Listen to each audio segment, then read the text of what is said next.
Ko kun san cewa mafi yawan mutane ba tsufa ne ke sa hakoransu su zube ba face rashin kula da tsabtar baki?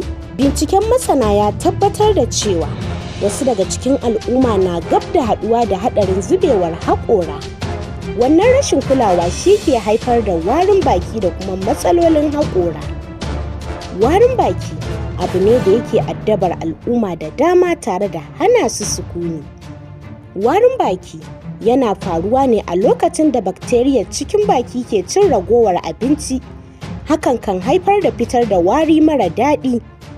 Abubuwan da ka iya haifar da warin baki sun haɗa da rashin tsabtar baki da kuma haƙora, shan taba sigari ko kuma kayan maye, ciwon haƙora ko kuma ciwon dasashi, matsalolin lafiya kamar na hanta ko kuma ƙoda.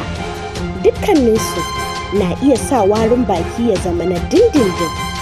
Rashin wanke baki kafin kwanciya bayan cin abinci na ƙara tsananta matsalar.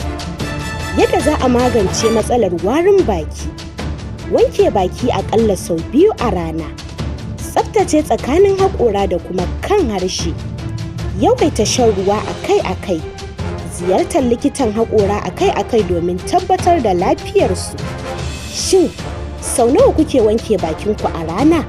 Waɗanne matakai kuke bi domin ba wa haƙoranku da kuma bakinku kariya a koda yaushe? Shin kuna iya sakewa a cikin al'umma yayin da kuke fama da matsalar warin baki? Ku hanzarta ɗauko apps ɗinmu a Play Store ko kuma ku garzaya website ɗinmu a www.bakandamiya.com. Domin ci gaba da samun irin waɗannan bidiyoyi, ku yi subscribing sannan ku danna alamar ƙararrawa.